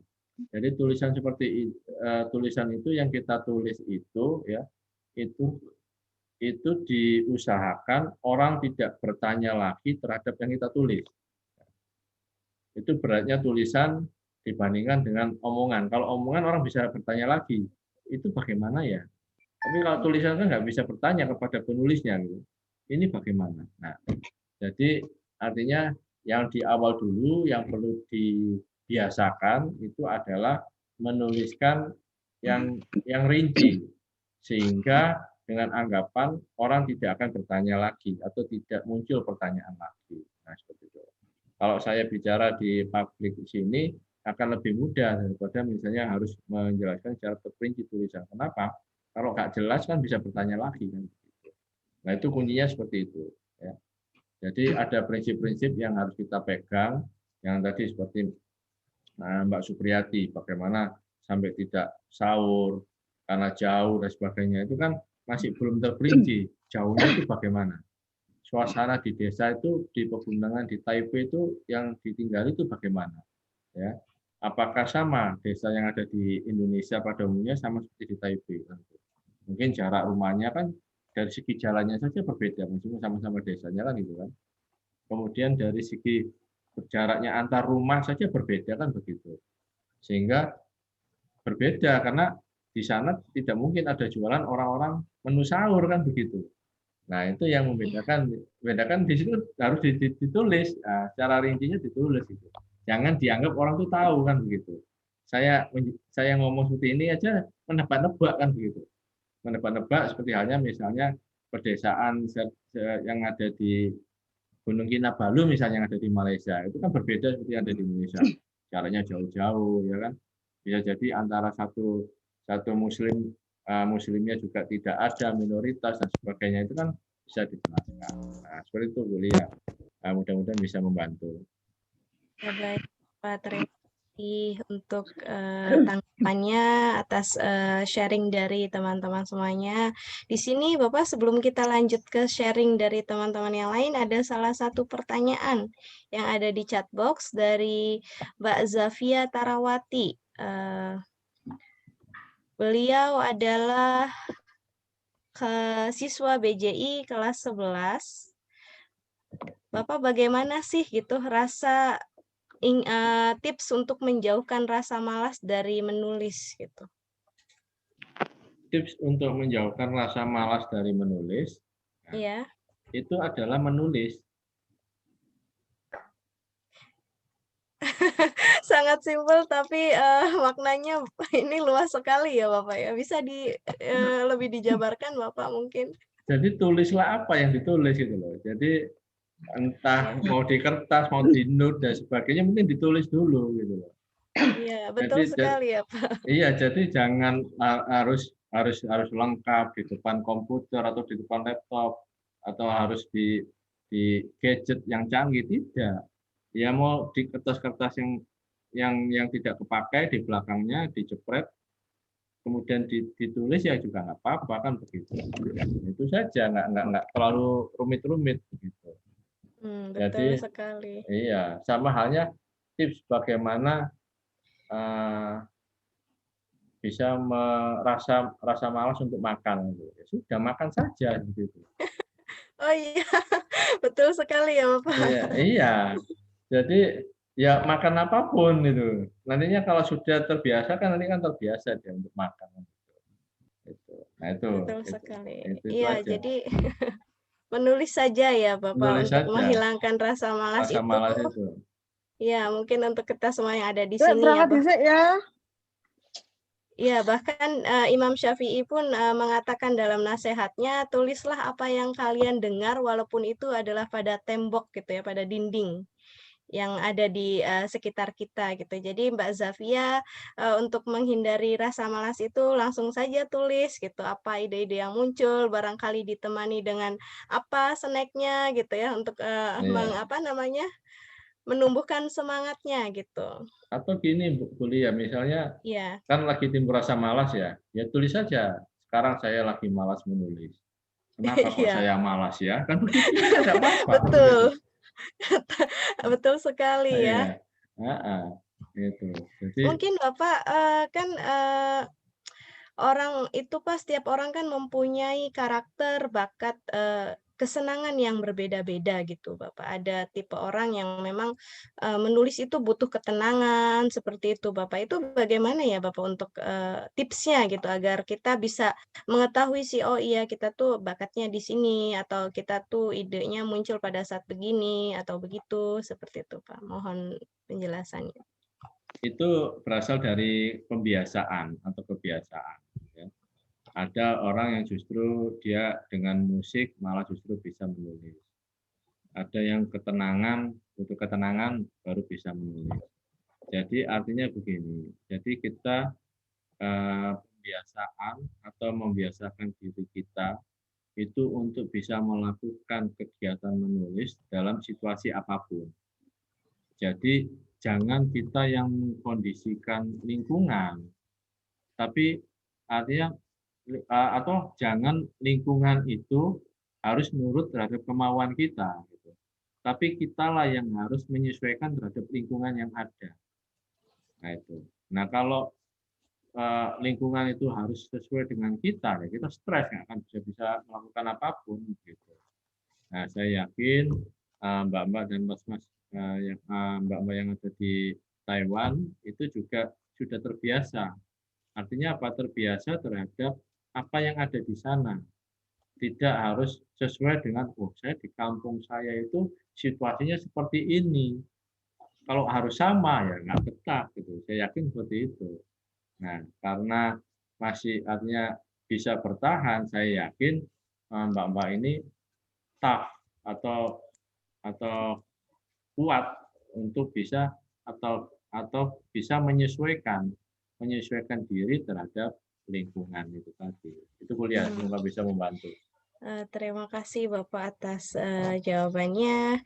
Di sini masih ada pertanyaan Bapak dari Mbak Sawen. Beliau adalah kelas 12 KPC. Bapak Aris, bagaimana sih mencapai suatu klimaks dalam suatu karya tulis? Mohon jawabannya Bapak. Karya tulis itu kalau menurut pengalaman saya itu saya mencapai suatu kepuasan itu apabila dibaca oleh banyak orang. Kemudian bisa jadi kalau di media sosial dikomentari oleh banyak orang. Sehingga bahwa tulisan itu benar-benar menarik. Gitu. Jadi klimaks tadi itu ya sesuai dengan apa yang kita rasakan menurut persepsi kita. Kalau persepsi kita tulisan itu selesai dan kita puas setelah selesai menyelesaikan tulisan itu sudah selesai. Nah, jadi artinya kalau saya memberikan saran atau tips, jangan berharap terlalu tinggi-tinggi. Yang penting menyelesaikan tulisan dan tidak berharap sesuatu, insya Allah akan mencapai kepuasan. Kalau orang sudah berharap sesuatu dan harapan itu tidak tercapai, maka akan timbul kekecewaan. Maka tipsnya adalah menulislah tanpa adanya suatu syarat atau harapan. Seperti yang kemarin adalah cinta tanpa syarat. Kan begitu. Nah, itu insya Allah nanti bisa diterima kan begitu. Terima kasih Bapak atas jawabannya. Begitu Mbak Sawen, semoga membantu ya. Bapak, mungkin sesi tanya jawab kita cukupkan saja ya Bapak. Kita akan silakan. Terima kasih atas. Saya masih bertanya, boleh nggak? Ya, silahkan satu lagi ya. Ini monggo disebutkan namanya. Iya. Benar. Namanya saya dari Jakarta, cuma sekarang dari Taiwan. Jadi saya emang udah bertahun. Saya suka menulis. Saya suka putus-putus ya. Saya suka menulis. Saya suka buat cerita. Maaf nih saya lagi demam. Tapi saya suka banget cerita yang inian sedih-sedih gitu. Tapi kalau udah menulis cerita yang sedih-sedih, nanti timbul lucu gitu. Karena saya suka humoris, saya terlalu cuek juga gitu. Supaya menulis rangkaian kata yang bagus itu gimana? Jadi udah lama bertahun-tahun menulis tapi nggak jadi gitu. Udah ditulis hilang lagi gitu loh.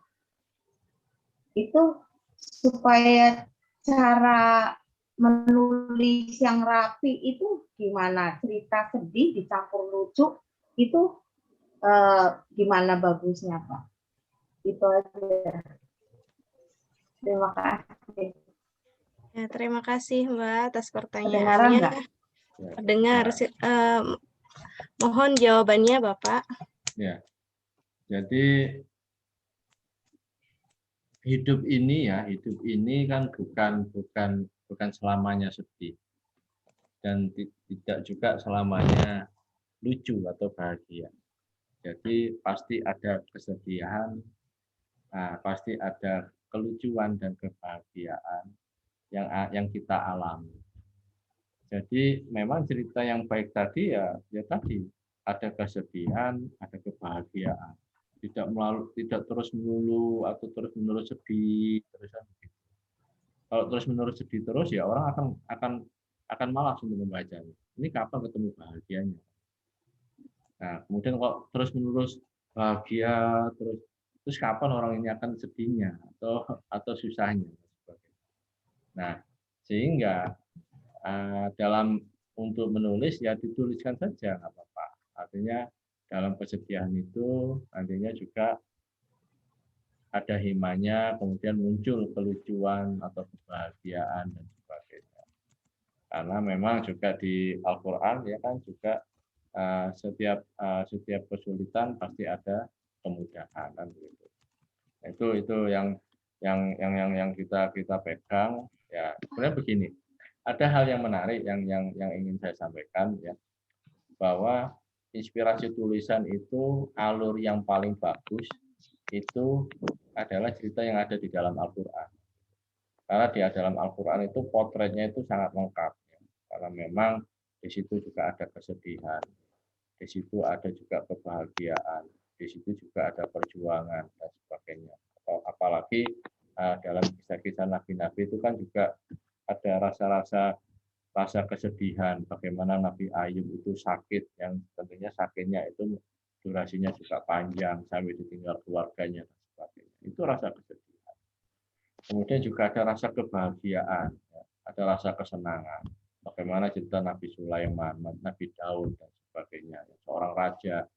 Nah, jadi Nabi Sulaiman itu seorang raja yang raja itu tidak ada tandingannya sampai pada akhir zaman. Itu juga ada rasa kemegahan, ada kebahagiaan dan sebagainya. Terus kemudian bagaimana kita cerita tentang Nabi Yusuf, ya, juga ada kesedihannya juga. Jadi bagaimana dibuang di sumur, kemudian juga ada rasa kebahagiaan bagaimana Yusuf bertemu dengan ayahnya. Jadi ada rasa sedih dan ada rasa bahagia. Nah itu semuanya lengkap. Jadi kalau ditanya bagaimana tipsnya, triknya, ya semua sudah ada contohnya juga. Ya. Karena juga di bulan Ramadan dan juga bulan Al-Quran, ya saya mencontohkan apa yang ada di Al-Quran itu sudah lengkap semua. Ada sedih, ada bahagia. Nah itu yang mudah-mudahan juga bisa membantu. Iya baik Bapak, terima kasih atas jawabannya. Semoga membantu ya Mbak ya. Jadi tipsnya itu yang tadi Bapak jelaskan, yaitu yang paling indah adalah dari ayat-ayat yang ada di Al-Quran. Kita berarti harus sering-sering membaca ya, mungkin dari berbagai sumber ya Bapak ya, untuk menghadirkan kesesuaian untuk menyatukan antara cerita yang menyedihkan dan cerita yang mungkin mengandung kejenakaan seperti itu. Di sini masih ada pertanyaan lagi Bapak dari Mbak Kartini. Beliau adalah siswi kelas 12 KPC dari Magetan, Jawa Timur. Bapak Aris, bagaimana ya cara menulis materi yang bermanfaat mungkin untuk karya tulisnya Bapak? Monggo jawabannya. Ya, baik. Jadi sebenarnya dalam menulis itu kita tidak terpaku, tidak terjebak. Tulisan ini nanti saya dibaca orang, ya sudah ditulis saja.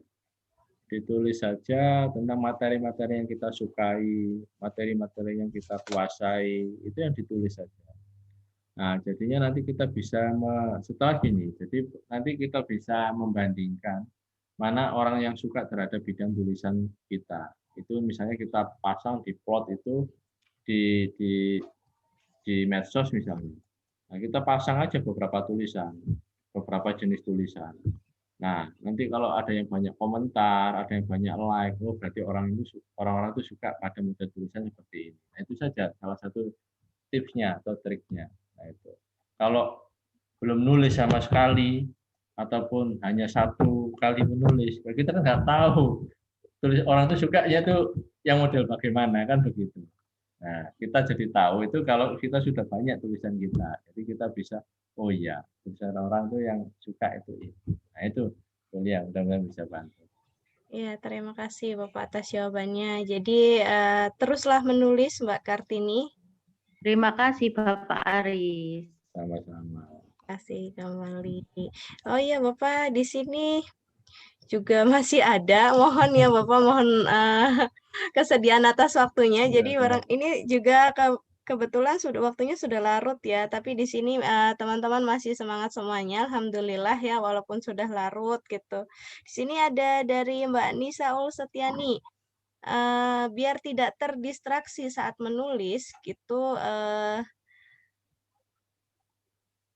seperti waktu menulis endingnya sudah terbayangkan, lalu pas di tengah-tengah ceritanya bercabang-cabang, lalu semuanya setelah itu jadi ambigu. Bagaimana cara mengatasi itu, Bapak? Keambiguan dalam menulis. Jadi gini, nah itu jadi gini, dalam tulisan itu juga harus kita punya plot ya, tidak langsung asal menulis ya. Kalau menulis di sebuah cerpen atau novel, kita buat dulu plotnya.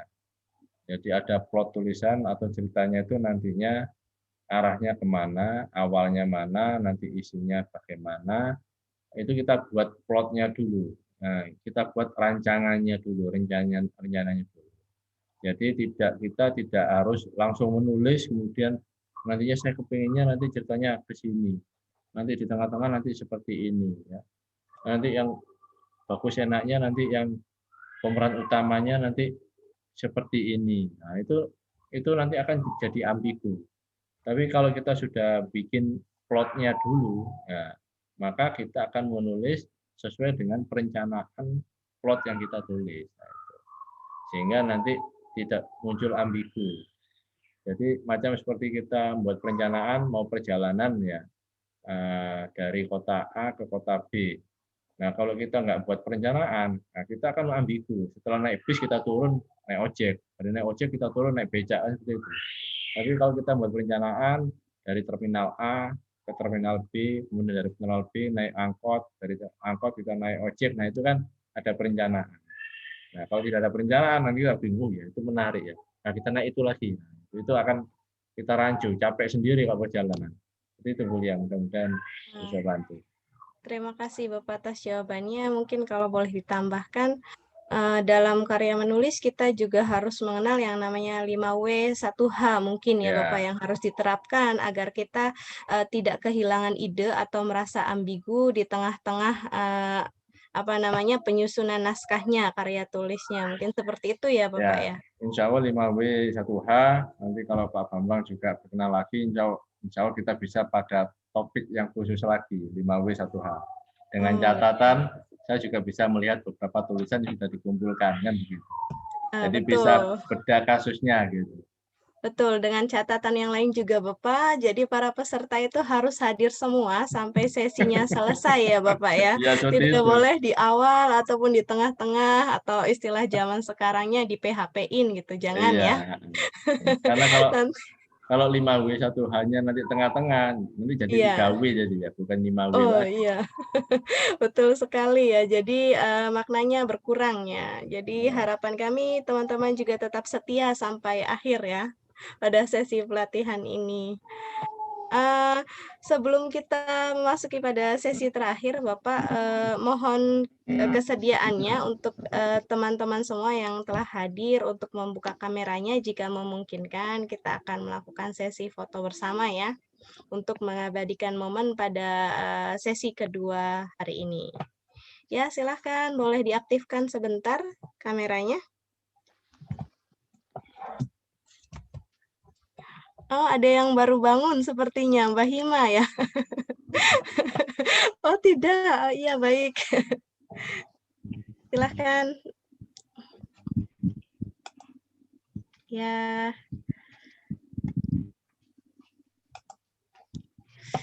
Ya, saya kasih aba-aba ya. Silahkan, apakah masih ada teman-teman? Iya. Alhamdulillah sudah ada Mbak Dewi Rati, sudah dibuka kameranya. Ya, semuanya. Masya Allah, tabarakallah, Mbak Waliati, Mbak Evi Wijayanti. Maaf nih. Mbak, ya. Ya, tidak mengapa. Jadi kami informasikan kembali bagi teman-teman yang berhalangan untuk membuka kamera atau sedang bekerja, tidak mengapa ya. Ini bagi yang bisa membuka kamera ya. Baik, dalam hitungan ketiga kita berikan senyuman terbaik kita ya untuk kita semua yang ada di sini karena senyuman adalah ibadah dan juga melahirkan pahala untuk kita semua ya. Baik, dalam hitungan ketiga senyum ya, sonisnya oke. 1, 2, 3 senyum, cheese seperti itu. Senyum. Oke, terima kasih. Slide selanjutnya ya, masih slide selanjutnya. Di slide kedua ini belum dibuka ya kameranya, mungkin berhalangan. Baiklah. Yang ada di Mohon slide maaf Bu, itu kameranya di mana? Saya nggak bisa buka. Oh iya, baiklah kameranya di sisi paling kiri bawah. Yang di start video itu kah? Iya, betul sekali. Start video, baik, betul. baik. Ya, silahkan. Ya, jadi bagi teman-teman yang belum mengetahui di mana letaknya untuk mengaktifkan kamera, letaknya itu mau di laptop ataupun di handphone, yaitu di sisi sebelah kiri ya, pojok kiri. Paling bawah ya. Oke, sudah? Oke, ini yang slide yang kedua ya. Masih dengan senyum yang sama ya dalam instruksi sampai gelibet ya, mohon maaf. 1, 2, 3. Oke, terima kasih. Slide yang ketiga ya, karena alhamdulillah yang hadir cukup banyak. Di slide yang ketiga, walaupun fotonya aja, tapi alhamdulillah. Ya, terima kasih atas waktunya. Baiklah, Bapak Bambang Nur Fauzi, barangkali ada sepatah dua patah kata yang ingin disampaikan. Baik, terima kasih atas pemaparan yang diberikan oleh Pak Aris Kurniawan dan juga hostnya Pak Beni ya malam ini. Jadi untuk anak-anak sekalian, rekan-rekan pekerja migran Indonesia di Taiwan, jadi besok masih ada satu sesi lagi dari Universitas Muhammadiyah Tangerang. Jadi jangan lupa masih hadir satu kali lagi. Dan materi yang hari ini disampaikan itu sangat bagus sekali ya. Jadi insya Allah nanti tolong Bu Lia diminta Facebooknya Pak Beni dan Pak Aris untuk bisa dimasukkan ke dalam grup. Ya, jadi nanti kalian yang memiliki karya tulis, ya baik itu puisi, apapun ya, cerita yang ingin diterbitkan dalam satu buah karya buku, itu didiskusikan saja di grup. Jadi kalian upload di grup itu, di grup Facebook, ya nanti akan dikoreksi bersama.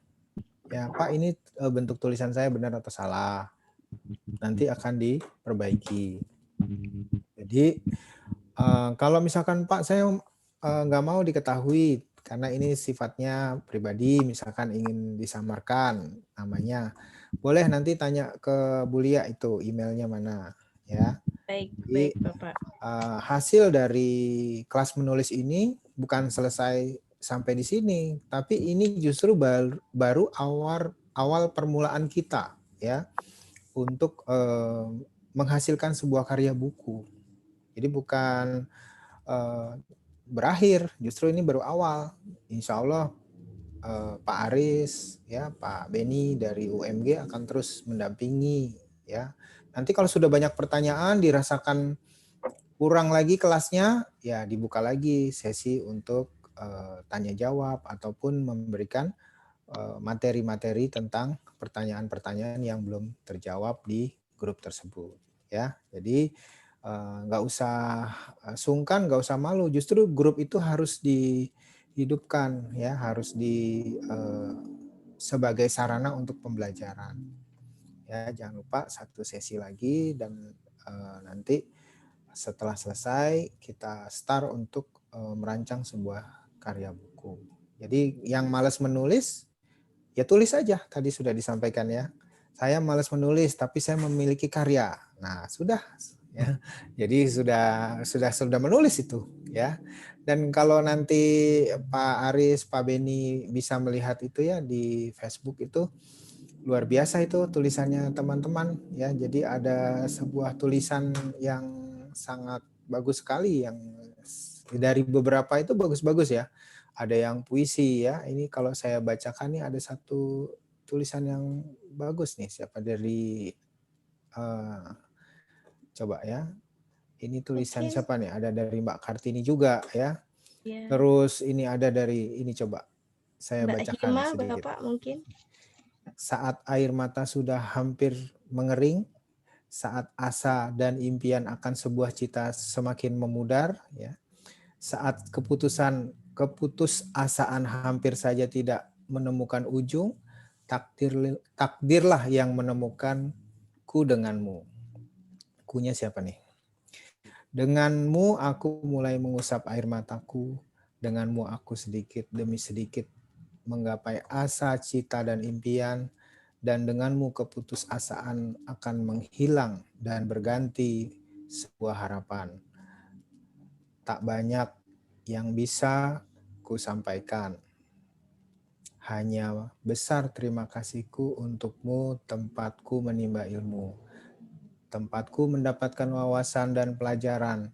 Semoga sukses dan selalu. Teruslah maju untuk memberi harapan untuk yang telah patah impian dan cita untuk mengejar cita dan impian.